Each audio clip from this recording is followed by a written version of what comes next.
Good evening, good October evening, good autumn evening to everyone, and thank you for being here tonight for our first King Tide program of the 2021-22 King Tide season.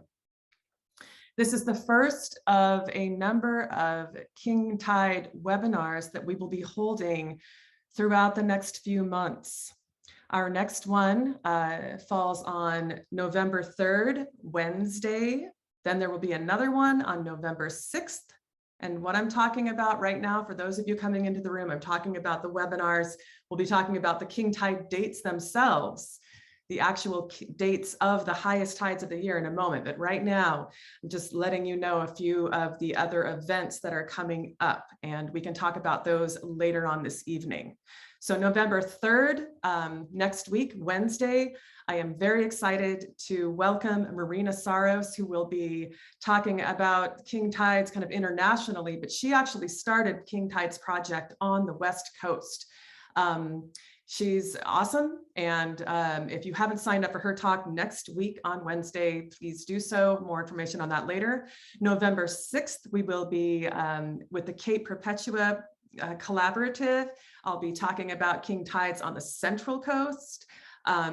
November 16th, Peter Ruggiero will be joining us. We are doing a program with the Lincoln City Audubon.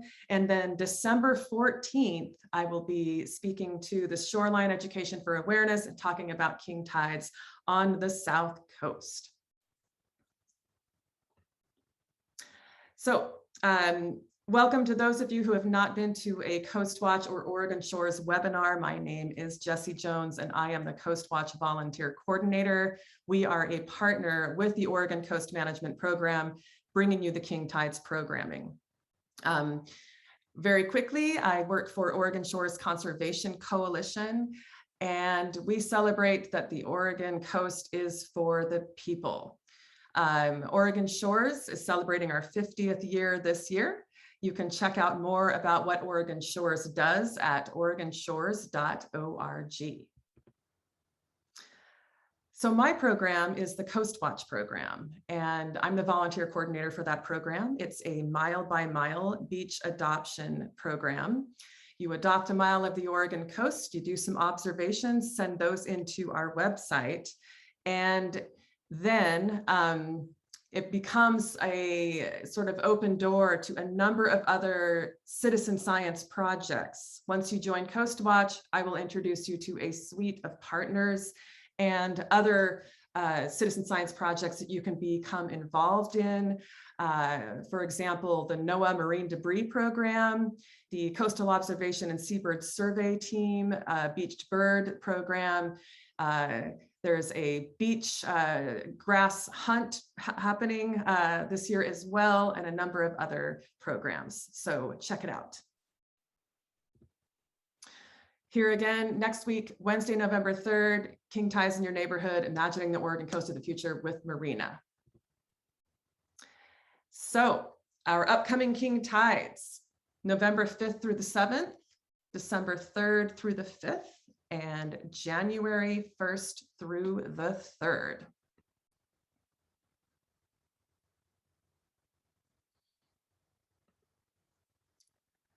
All right, so tonight I wanted to say that in the background we have Tabea Goosen helping out. She is a CoastWatch volunteer and volunteer with Audubon as well, and she's helping us in the background. So she might be answering some of your questions as we have a pretty large crowd this evening.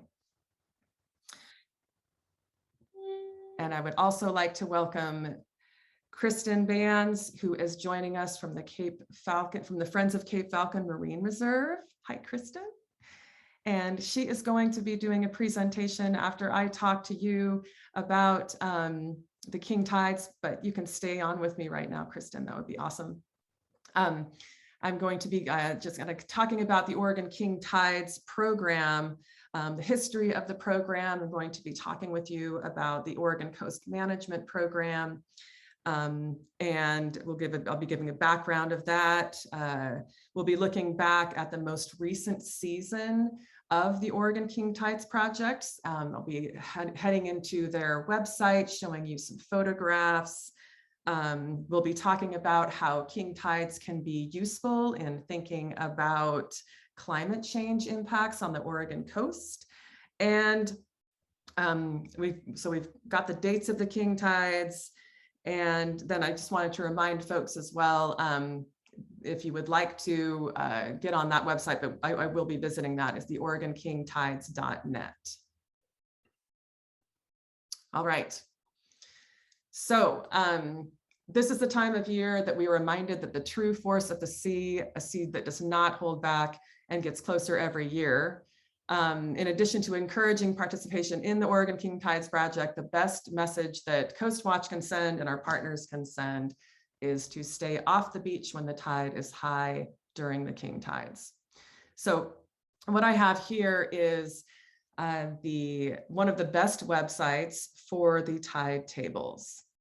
And so you can go here, and the high tides during the king tides, that high tide point is going to vary all up and down the coast. And so, for example, on November 5th, the high tide will be at 1:54 p.m. on November 5th in Seaside. In Bandon, the high tide is going to be 1:16 p.m. on November 6th. And at the mouth of the Siltcoos River, the high tide on November 7th is 12:33 p.m. So check your area. And also, this is an opportunity to let you all know that you should always check the tides before you head to the beach, because we have 2 high tides every day of the year. Some of those tides are during the day, some of them are at night. We're going to talk about that a little bit as well. Okay, so I think at this point, I'm going to turn off my camera and just continue on with the show. See, yes, so I see that there may be some echo with some of you, there's not with others, so I apologize if there is. Maybe you can do a little bit of audio adjusting. And if you would like to answer or ask questions, you can put that in the chat. You can also put that in the Q&A, and you can also raise your hand. We are going to try to save questions until the very end, but if you have a question and you don't want to forget what your question is, just go ahead and stick that in the chat or the Q&A. All right. So the Oregon King Tides Project is a citizen science project that relies on volunteers to photograph the highest tides of the winter season. The reason? Because it helps track sea level rise on the Oregon coast and envision how it will impact coastal areas now and into the future. So there are a number of images and graphics that you can look on the web to help explain why we have these high tides of the year. This is one of my favorite ones. So the king tides are naturally occurring tides, and they happen when the moon, the sun, and the earth are in alignment with each other, and when the moon is in its closest part of it to the orbit to the earth, and when the earth is at its closest alignment to the sun. And that creates the highest gravitational pull on the tides. They occur in the summer too, but the reason why we focus on king tides and photographing them in the winter is for 2 reasons. One, in the summertime, the highest occurs at night, so it's not convenient for photos. And 2, the big water events and storms happen more in the winter. Therefore, the tides are more impactful to Oregon coastal communities in the winter. So here's one of the photographs from the Oregon King Tides Project. And this is an interesting example. This one, it was not included whether or not this was a regular high tide on the bottom. It's definitely a king tide on the top. And then we have just another tide at the bottom, but it's a beautiful example of the difference between the tides that we have in Oregon. One of the things that we like to get for the King Tides Project are comparison photos. And the comparison photo is a high tide, a king tide photo, and then a regular high tide photo. So throughout this presentation, I am going to, and Kristen will as well, emphasize that staying off the beach during the king tides is important. And we are not advocating that anyone do that. We want to take your photographs from a safe place. And one of the ways to do that is to do a little bit of recon before you head to your site at the date of the king tide. Head out there during a low tide, head out there safely during a regular king tide. Regular high tides can be dangerous as well. We just had one. We just had a little bit of a storm surge, well, somewhat of a bigger storm surge. So king tides are the projected highest tides of the year. But we can have some very high king tides at other dates that aren't necessarily on our king tide calendar. That's why it's important to know your tides. Keep a tide calendar with you at all time. Download one on your phone, print one out, grab one at one of those little markets. A lot of times they're in bait shops, and take your highlighter and highlight where the highest tides of the year are, where the highest tides of the month are. You can tell your friends, your family, and any visitors that you even encounter on the beach that a high tide is coming. Okay, so we're going to talk a little bit about the Oregon Coast Management Program. They are a networked program and a federally approved coastal program that's administered by NOAA for all states and territories throughout the US, and it's voluntary. It gives states money from the federal government to do coastal management, and the states are allowed to do coastal management in a way that fits their state best. Oregon became a federally approved coastal management program pretty early. Oregon's coastal zone is watershed-based from the crest of the Coast Range and extends 3 nautical miles, a lot bigger than other coastal seats. All cities and counties within this zone must comply with the coastal program, which is administered through the Department of Land Conservation and Development, which is Oregon's land use planning agency. We have 19 planning goals that all cities and counties must comply with. The last are coastal goals focused on coastal resources. So these are estuaries, shorelands, beaches and dunes, and the ocean. And these serve as the foundation for our coastal management program. In addition to cities and counties, all state agencies that have regulatory authority within the coastal zone must also comply. So this includes Oregon Department of Fish and Wildlife, DSL, Oregon State Parks and Rec, and others. It's a bottom-up network program, and all agencies and entities must work together. So Meg Reed is the coastal shores specialist at the Oregon Coast Management Program, and she often also gives these presentations. So her and I work together to bring you this seasonal outreach for the King Tides program. And then other partners in the project are Surfrider, Watershed Councils, Oregon Coast Visitors Association, and Lighthawk. And you can check out the aerial photos from Lighthawk on Flickr, and we will talk about that in a little bit. So we're celebrating 12 seasons. That's exciting. This program started in 2010 with 82 photos and 10 participants. And now we are up to 450 photos, although there are a lot more than that on Flickr, and just hundreds of participants as well. And this is a screenshot from the Oregon King Tides photo page, which we will celebrate and look at very soon. So this is a great example of what we're looking for in terms of photos. Good examples show the water level next to recognizable landmark features like fences, benches, trash cans, docks, flooding coming into parks and parking lots, and pathways along rivers, estuaries, even pathways along the beach. So this is interesting, and I wanted to bring this up. This is some graphs and information from Peter Ruggiero and then through Meg. And these were actually, this is from January of 2020. And they're from the Rockaway Beach January King Tide series in 2020. So remember that these high tides in the winter can occur during other events. For example, the top red graph is regular high tides over roughly 2 weeks, oscillating over time, too high and too low a day. The green is water runoff, how far up the beach the water goes. And the blue is total water level. All of the pieces of data combined. You can see on January 11th, the high tide and water runoff are high at the same time. So the total water level was over 5 feet higher than it was on the 10th or the 12th. So that's the day before or the day after. The day was super high water levels during the king tide series. It was incredibly impactful, a very intense day.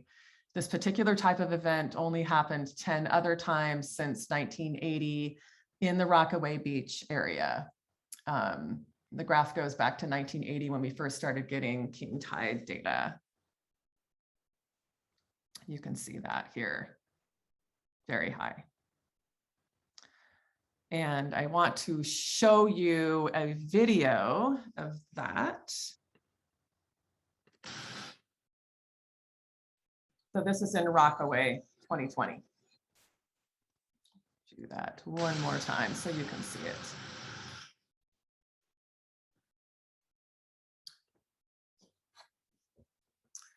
So here is another example of a great king tide photograph. This is actually at the turnaround at Nye Beach. All right. So this is an example of how the King Tide project, the Oregon King Tide project, can use data to actually create mapping. So you can see here, A, there's a stop sign there, and B, there's like the corner of a curb here. This is taken from Nehalem. And then in the third photograph in the right, you can sort of see this blue area here. And that is a map. And then you can see these yellow lines here. They're very, very faint here, here, and here. So the expected high tides every 2 years are within these yellow areas. So what can king tide photos show us about the effects of climate change on the Oregon coast? So sea level rise will make high tides higher. Flooding and erosion will become more frequent. Rising sea surface temperatures increase wind speed and precipitation during storm events. Sea level rise impacts width of the shore. A narrowing of the public beach happens. Recreation on the beach can be lost, and a shrinking shoreline is reality.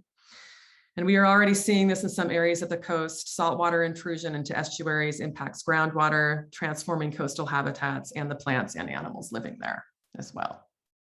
So I'd like to very much welcome Kristen, who will be presenting and who is the new coordinator for the Friends of Cape Falcon Marine Reserve. Welcome, Kristen. Thank you. All right. And it seems you are muted. Oh, I'm muted? I'm unmuted on my screen. There we go. Okay, great. Okay. Can All right. Okay. Yes, I can. I think that was actually my fault. Okay. Okay. I'm gonna All go right. ahead. I'm gonna go Take ahead it and share away, my Kristen. screen. Thank you. Mm-hmm. All right.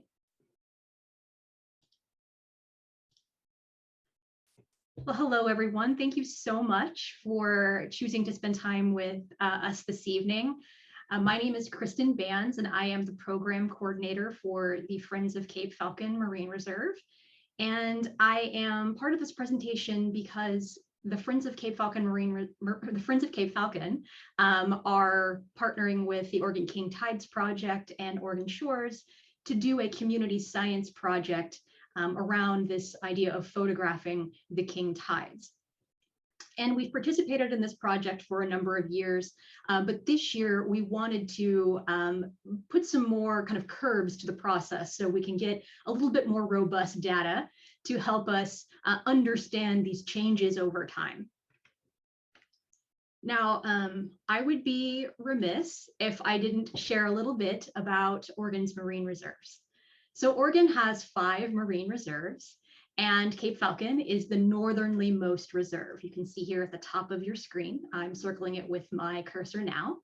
We are located roughly between Cannon Beach and Manzanita, and I'll go into more of that in a second. The 5 marine reserves are overseen by the Oregon Department of Fish and Wildlife, and you can think of them similar to a state park or a national park in that they are areas that have been set aside for preservation.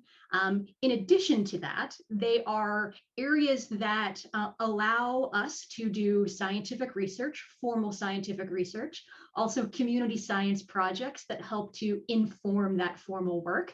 And importantly, they also are areas that help to preserve biodiversity and habitat in these spaces. Marine reserves have 2 separate designations. One is the kind of larger title of Marine Reserve, or MR, and you see on parentheses in the screen.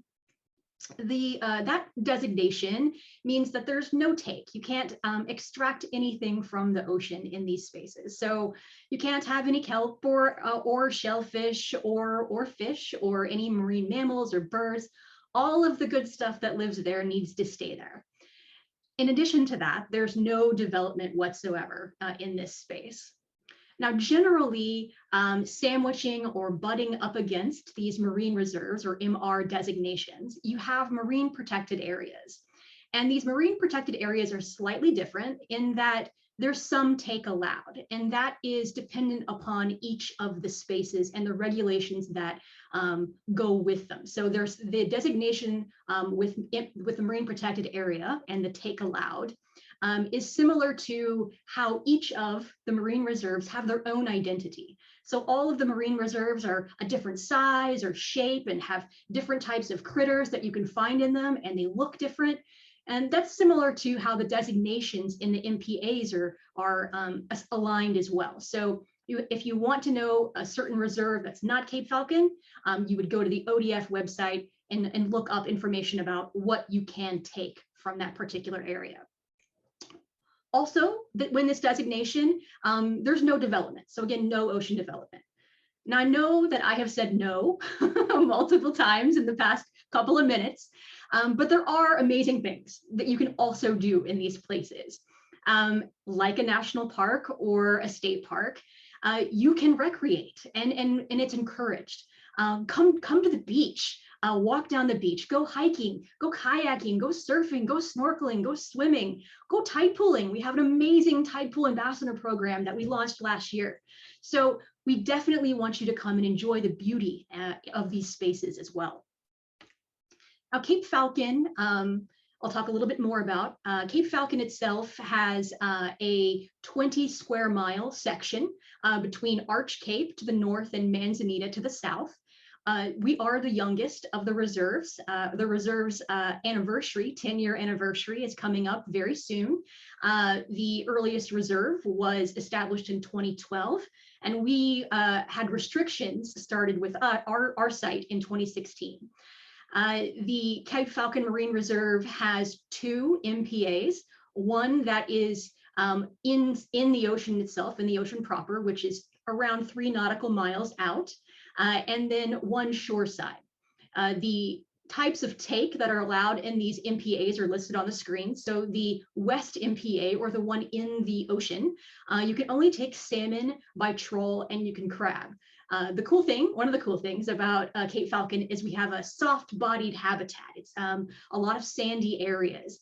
So it's rife for critters like crabs. The shoreside MPA only allows fishing, angling there at the lowest low tide. Now, all of these spaces, these marine reserves, these 5 wonderful marine reserves, are helped out. ODF is helped out. ODF is the Oregon Department of Fish and Wildlife, and they're the ones that oversee the research and the maintaining of these spaces, these reserves. But groups like the Friends of Cape Falcon help to educate the public about these habitats. So the Friends of Cape Falcon is a constellation of nonprofit environmental organizations and citizens who help to educate and engage people like you and me, when I wasn't hired to be the coordinator. So just everyday folk and visitors to these spaces about conservation and the research that's taking place right underneath our noses.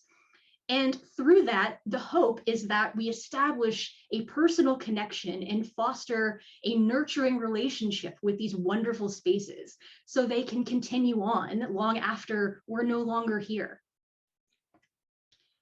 So just quickly, some of the partners in the Friends of Cape Falcon. Our fiscal sponsor is the Lower Nehalem Community Trust. We do a lot of projects with Portland Audubon, Surfrider, Friends of Haystack Rock, Nature Conservancy, North Coast Land Conservancy, and the Coast Range Association.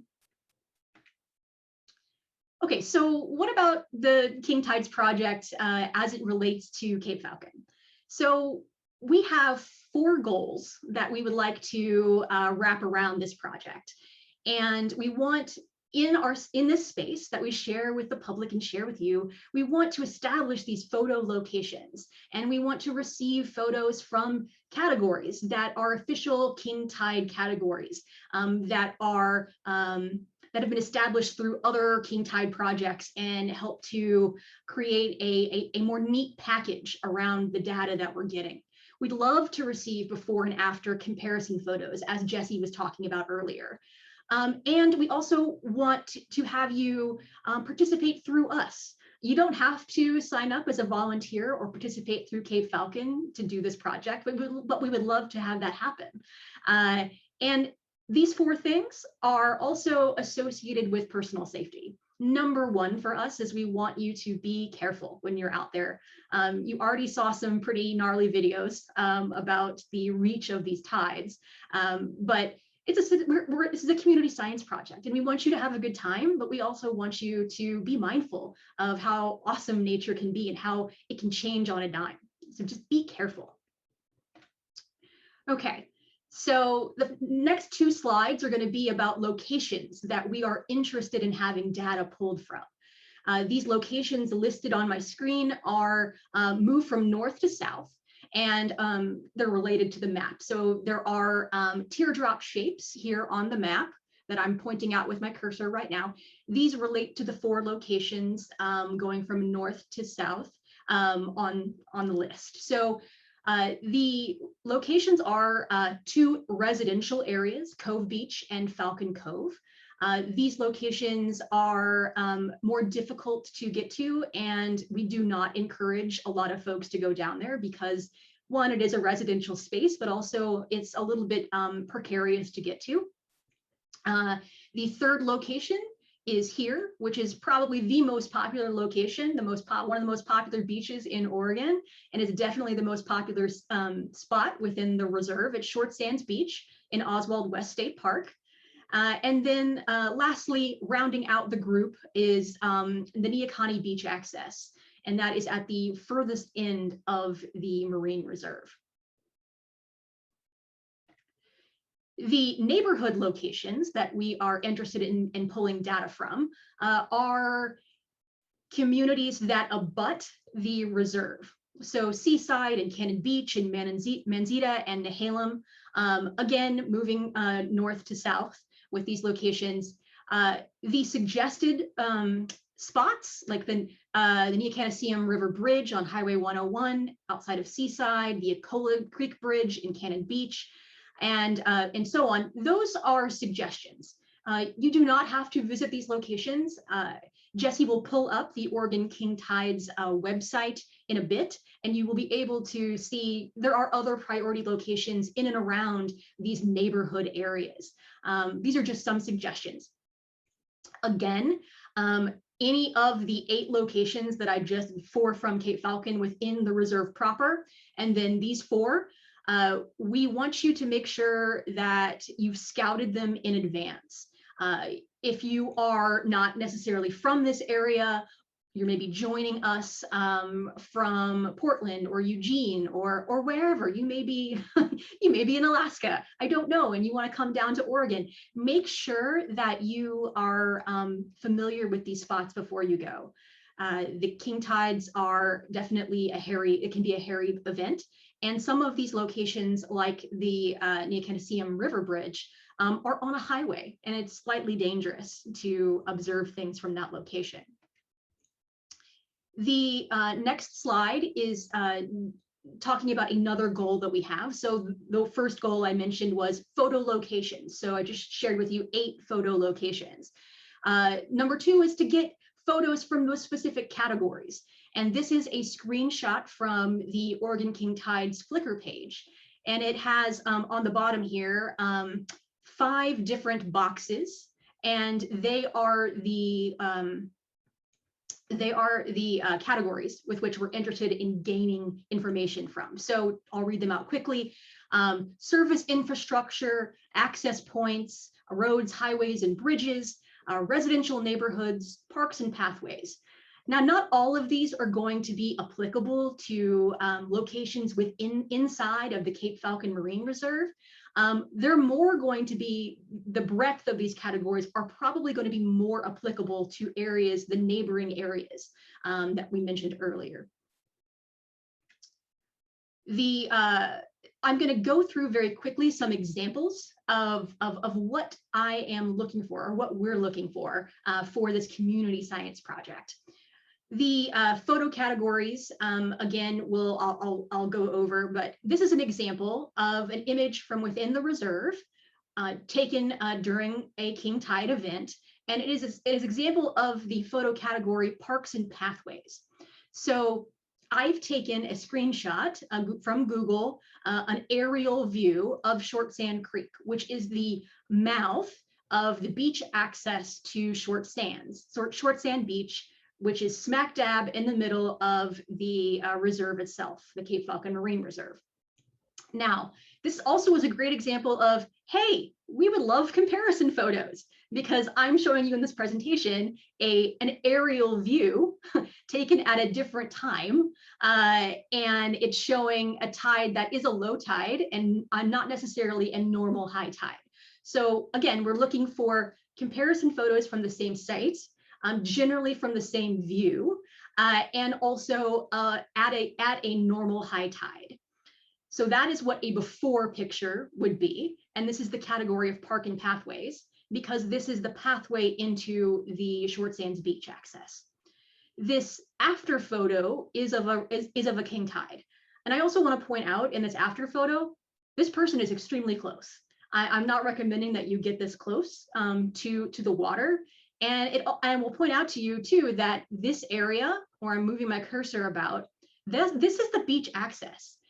Beyond here, where you see the wave cresting, the area between the wave cresting and this rock pile that I'm circling with my cursor now, that's a drop off. That right there is a rocky pathway that you take down into the beach, and the beach opens up from there. And it's about 8, 9 feet down. So the waves have come all the way in, up to the mouth of the river. So again, scout your locations and be at a high vantage point. Don't necessarily get this close to the space. Another example of a category that would be helpful for Cape Falcon Marine Reserve photographs is it's an access point. Now, what's the difference between a pathway and an access point? Well, the photo that I just showed you could also be for this category as well, this access category as well. So this is a photograph, 2 comparison photographs from Falcon Cove at the northern end of the reserve. The before photo is at a high tide, a normal high tide, and you can see that although not taken at the same exact spot, the same building is in the reference. I'm circling it here, and you can see it on the opposite side of my screen in the after photo. And the Falcon Cove area is experiencing extreme erosion from these high tide events and extreme high tide events. And so you can see here, all of this is due to erosion. And this has happened over 20 years. This whole entire beach has changed its facial features completely. Now back up here where you have the red arrow pointing, that is this pathway. And the pathway has completely been wiped out. There was a set of stairs there that are completely wiped out from these king tides. So this is a better example of a comparison shot. And also this person is standing pretty far back from the high tide event. Another category that would be helpful, but not necessarily for the Cape Falcon Marine Reserve area, but more so for our neighborhood examples. This is a picture before and after from downtown Nehalem. And as you can see, the streets become completely flooded. But this is a good example, even though it's not the same angle, you have about the same eye level and also the same intersection that is being demonstrated here. And this would be for roads, highways, and parking lots, that category. So those are some 3 categories that you could utilize for capturing photographs for this project.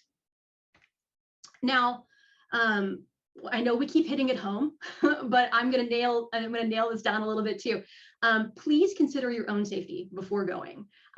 There is more safety information that is available on the State Parks website. I have that listed on the screen. The Oregon King Tides Project website also has safety tips. I'm going to show you this 19-second clip of a king tide event that happened last year at Cannon Beach. And it's everything you don't want to do when you are going out to experience this awesome weather.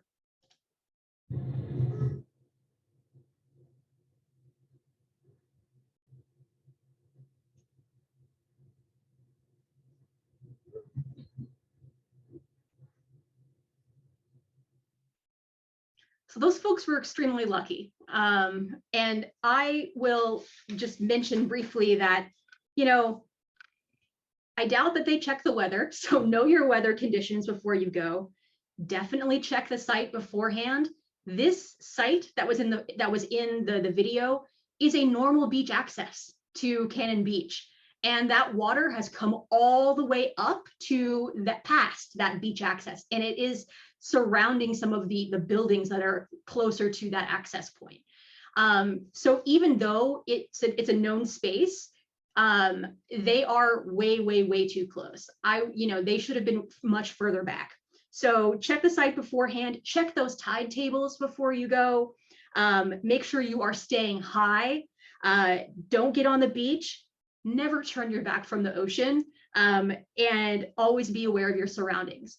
They got surprised and were definitely not aware of their surroundings. And as they're running away, they're running towards flotsam and jetsam that are all over in the foreground. So there are logs and things that are in their way, which could have been even more dangerous for them. So stay behind those fences and barricades, stay off jetties, logs, and rocks. Use your best judgment. That's extremely important in these situations. Whoops, sorry, I don't want to show that to you again. That's not a nice thing to see twice. The last thing I want to say is that if you want to participate in this event through Cape Falcon Marine Reserve, please shoot me an email. My email is capefalconmr@gmail.com. And when you shoot me an email, let me know that you want to be a King Tides volunteer. And I will email you back and we'll have a chat about which tide series you're interested in pursuing photographs for. So we have tide series that are coming up in November, December, and January. And then we can also talk about which location you'd like to go to. And part of this is helping to maintain the number of people who are at these locations, because we don't want to get these locations inundated and make that even more of a hairy situation for folks to get into. I would love it if you volunteered through us. It would be wonderful to kind of kick off my first volunteer project as the new project coordinator with a hearty start. So shoot me an email. And in addition to that information, I would like to say even if you don't want to participate in the project through us, please do keep us in mind. You can check us out on Facebook and Instagram at Cape Falcon MR. If you want to learn more about the marine reserves and their 10-year history and more about how they came to be, please check out the Oregon Department of Fish and Wildlife's Marine Reserves website, OregonMarineReserves.com. And if you want to know more about us and participate in our projects or get our newsletter, you can go to our website, nehalemtrust.org/Cape Falcon. And apart from this information, I do want to tell you that we have some cool events that are coming up. This Saturday, October 30th, we have a costume-themed beach cleanup with some of our friends, partners, and other partners. So Surfrider, Oregon Trail Keepers, and Oregon Parks and Recreation Department. We're all going to be out there with our sea-themed costumes on, cleaning up the beach, doing some stewardship within the reserve. You can find that on our website. And then we also have an amazing talk on blue carbon, and that is coming up in November with a speaker series online. And with that, I just encourage you to stay in touch, and I'll turn it back over to Jessie. Thank you so much for your time. Thank you, Kristen. That was great. So OregonKingTides.net. This is the project page. Now, in the past, we were working a lot with the Flickr page. We have that in the background, but there have been a lot of updates made to this page, which are excellent. And so this is where you would go to find out how to participate.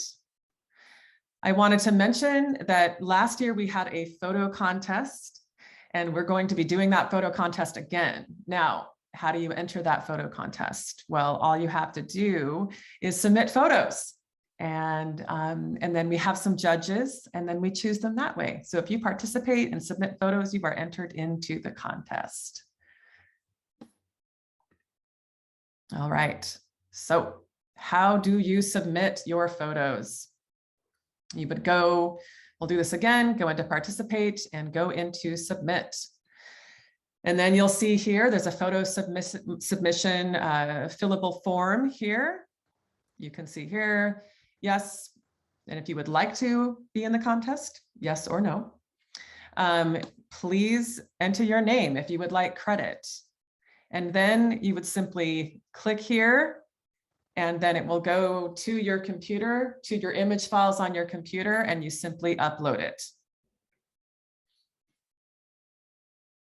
Now, here is a pretty awesome feature here. You can actually choose where your photo is on this map, where your photo is from. And so you can, get around on here and actually choose a location, and then it fills in the Latin long there. Can you all see that? See, I just automatically, it filled it in, 44.644, -124 right there.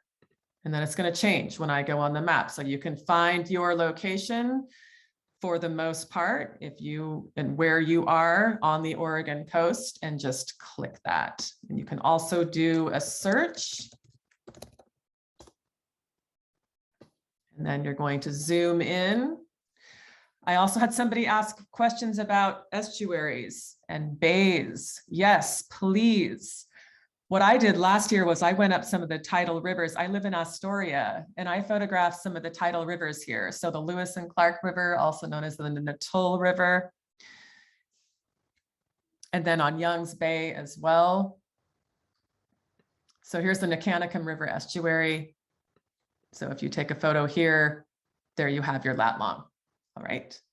And if we have questions now, we have been answering them as we go. So please, if you do have a question, please ask. Here is the photo gallery. This is a wonderful resource for learning and for seeing different photos from around the state. So we have comparison photos here. We have some of our favorite photos here. And then some of the current season here, which hasn't quite started yet. So this is going to change in the next couple of weeks.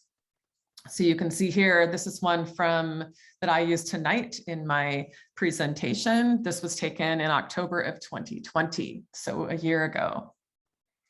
Now, another thing that you can see here is a map on the right side. If you zoom into this map, you can see all the locations where there are photos. This is another way to see.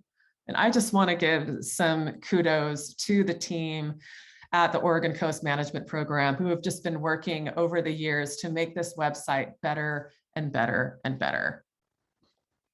So we're going to go into this dot here, and you can see it's just incredible. So this is also a great way to see where there are photos needed as well. And sometimes you can actually see who took the photos, but a lot of times, so there's still some work on that, like who took the photos and where they are, but almost all of them that have been sent to us are on this map here. Here's another example here. Go into Glen Eden Beach. Okay. Wanted to also show you, I mentioned this earlier, there's a partnership with Lighthawk, and Meg and some others, I know Brianna Goodwin and Rena Olson have all flown around and been able to take photos of the high tide events around the state. So please check that out. And you can see here, there's not a title here yet. So it's important to get those in there. And then events. So upcoming events every year, those will be here.